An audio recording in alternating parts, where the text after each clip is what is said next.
राधा राधा राधा राधा। ऐसे ऐसे परम ज्ञानी महात्मा जो पूज्य श्री जयदयाल जी महाराज जब श्री कृष्ण स्वरूप का वर्णन किए तो उन्होंने कहा कि मेरी रुचि नहीं है। क्यों? ब्रह्म है मुझे पता है, पर ये स्वीकार करके माया को और रूप धारण किए हुए हम तो पर ब्रह्म परमात्मा तत्व की उपासना करते। मुझे कहे एक बार भाई जी से मिलूं कभी, हमें किसी से मिलने की आवश्यकता नहीं। संयोग बना तो वही कहां स्थित हो गए, राधा राधा राधा। और भाई जी की प्रति कैसी श्रद्धा कि जैसे अपने प्रेमी जन वृंदावन धाम की निष्ठा ले लेते, प्राण चाहे छूट जाए धाम नहीं छूटेगा।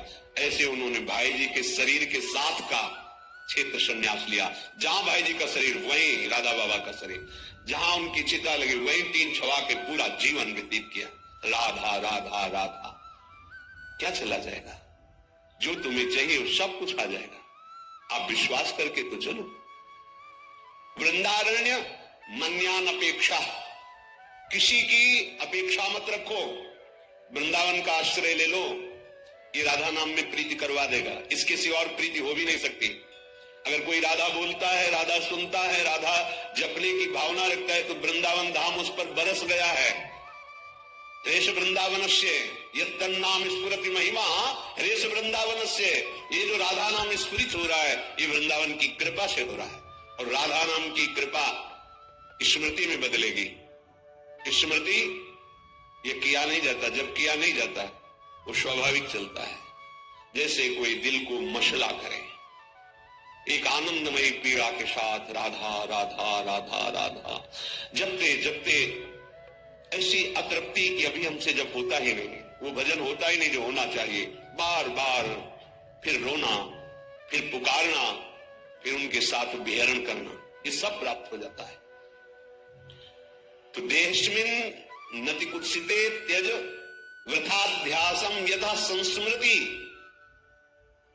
ये देहाभिमान छोड़ो, ये बहुत गंदा देह है। भगवत प्राप्ति कर लो तो धन्य, उन्हें तो किसी काम का नहीं। यहां जितने भी श्रीधाम वृंदावन के उपासक वासी खगमृग पशु पंछी ये सब चिदानंद हैं। हमारी दृष्टि पार्थिव है इसलिए हम नहीं देख पा रहे हैं। घोरा चिंते चिदघनम निज बपु सर्वंच वृंदावने। यदि आप वृंदावन का आश्रय लेकर के इस शरीराभिमान को छोड़कर राधा राधा रटोगे तो निज बपु तुम अपने स्वरूप को प्राप्त हो जाओगे, जो बड़ा कठिन है स्वरूप में स्थित होना। घोरा संत विपत्ति कोट ही तुम याहिनो विक्रिया। विचलित मत होना, चाहे जितनी घोर विपत्ति आ जाए। अपनी उपासना को मत छोड़ना, अपने भाव को मत कम होने देना। ये माया का नाटक है, वो रच सकती है ऐसी विपत्ति, ऐसी दुखद परिस्थिति कि आप लोग को लगेगा कहते थे नाम जप करो सब सुख मिल जाएगा। यहां तो सब सुख हमारे माने हुए लुट रहे हैं, क्योंकि तुम्हारे माने हुए हैं जिसका तुम भजन कर रहे हो।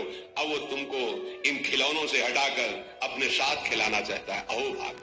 अब वो तुम्हें परम सुख में निमग्न करना चाहता है। तुम किसी भी विकार से विचलित मत होना, किसी भी विपत्ति से, चाहे कोटे करोड़ों विपत्ति आ जाए, विचलित मत होना। मारब्ध क्षय मावसई तदथ तन्नाथो सदा खेलय। तुम्हारे शरीर का रचा हुआ प्रारब्ध नाश हो रहा है।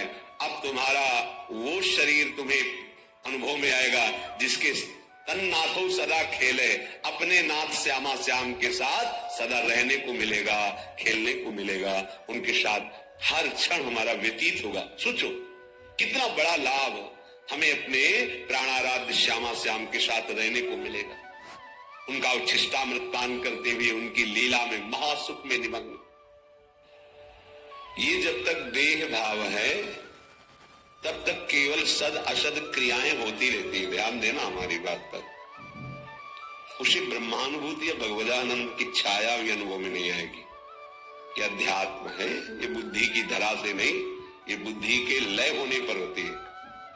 और जितना ऐसा बुद्धि की ही ये चालबाजी है, जब तक हमारी बुद्धि तत्व में लय नहीं हो जाती, ब्रह्म में नहीं हो जाती, भगवत में नहीं हो जाती, तब तक विशुद्ध ज्ञान, परम शांति, परम सुख, परमानंद ये सब केवल बातों में रहता है, अनुभूति में नहीं आता।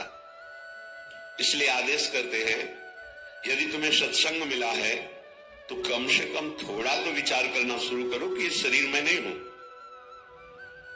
यह हमें शरीर सेवा के लिए मिला हुआ है, बिल्कुल परम सत्य बात है। ऐसी कमाई करो अच्छे कर्मों की और उनको प्रभु में समर्पित कर दो। ऐसा संकल्प करो जगत मंगल के लिए, भगवत सेवा के लिए, और उसको प्रभु को समर्पित कर दो। ऐसा स्वभाव बना लो कि सबका हित, सबका मंगल और भजन, जीवन मुक्त हो जाओगे। जो परम हंसों को परमानंद की अनुभूति होती है वो आपके हृदय में स्फुरित हो जाएगी। इतना आनंद कि फिर और कोई चाह नहीं रहेगी। जैसे कोई